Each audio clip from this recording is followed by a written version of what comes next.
Another leadership style is the contingency leadership. Contingency theories put forth in the idea that the success of a leader hinges on the specific situation at hand. Certain factors come into play that define whether a particular leader or leadership style will be effective for the given situation.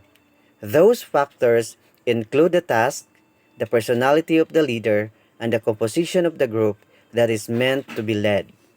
Its basic assumption is that leadership, success or failure, is situational. Fiedler's and path theory are one of the sub-theories that fall under the general contingency leadership. In Fiedler's contingency theory, this theory puts forth the idea that effective leadership hinges not only on the style used by the leader, but also on the control held over the situation. In order to succeed, there must be strong leader-member relations. Leaders must also present tasks clearly and with goals and procedures outlined. They need to possess the ability to hand out punishments and rewards as well. In the path goal theory, this theory combines two popular theories, goal setting and expectancy, into one. It puts forth the idea that effective leaders help those in their direction attain their goals. Under this theory, leaders have the responsibility of making sure their subordinates have the support and information required to achieve the goals set forth. Essentially, this theory holds that effective leaders create clear paths to help their subordinates achieve goals and that the work to remove obstacles that stand in the way. Another leadership styles used in any organization is the developmental leadership. This is an approach that helps groups to evolve effectively and to achieve highly supportive, open, creative, committed, and high-performing membership. The characteristics of the developmental manager are: first, it builds a shared responsibility in a team. Second, it continuously develops individual skills of team members and works with the team to build a common vision of the team's overarching goal in support of the mission and overall goals of the organization.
We have also heroic managers.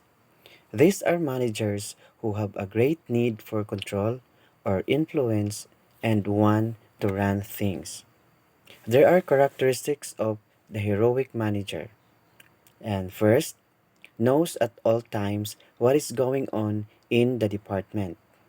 Second, has enough technical expertise to supervise subordinates.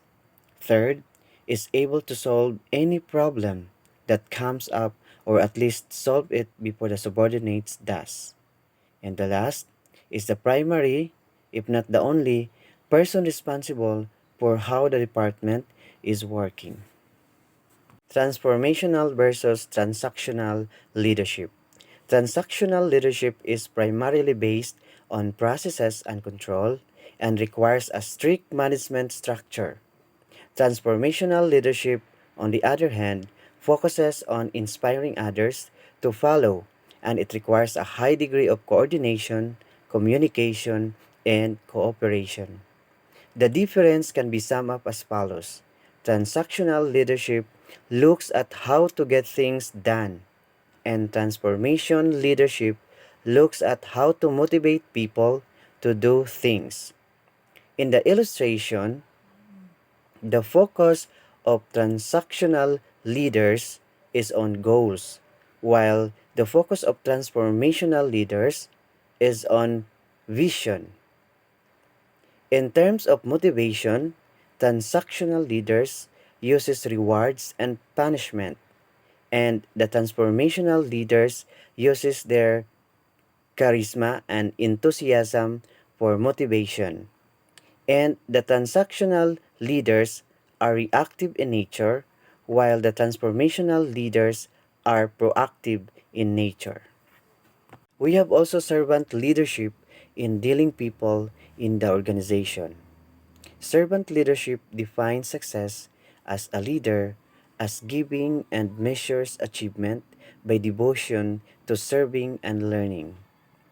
The winning becomes the creation of community through collaboration and team building.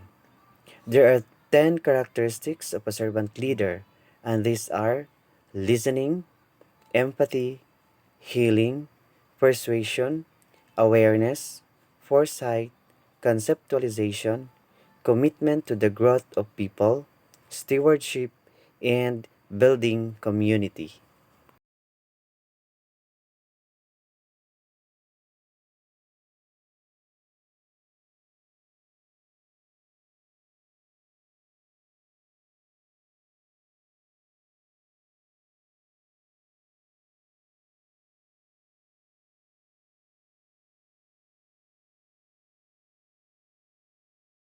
Also have core leadership functions.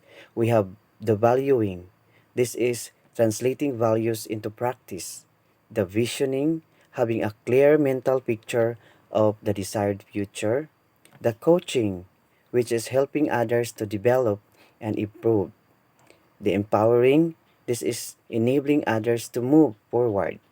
And we have promoting quality, which is achieving a reputation in customers' expectation. We have also listening with empathy, the clarifying and acceptance of imperfections, and we have team building.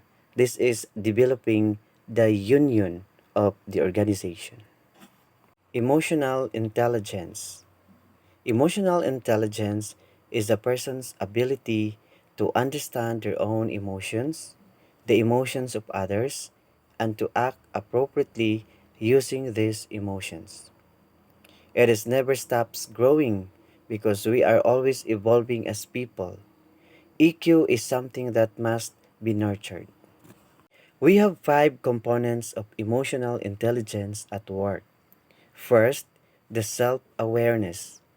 This is the ability to recognize and understand your moods, emotions, and drives as well as their effect on others.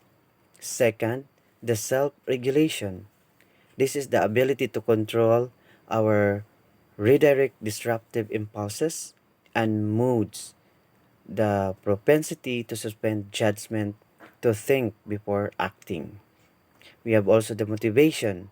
This is a passion to work for reasons that go beyond money or status, a propensity to pursue goals with energy and persistence. The empathy. This is the ability to understand the emotional makeup of other people, skill in treating people according to their emotional reactions. Social skill. This is proficiency in managing relationships and building networks and ability to find common ground and build rapport. In conclusion, allow me to say, effective leaders know that there is no one best way to manage people. Instead, they adapt their style according to the development level of the people they are managing. Thank you for listening.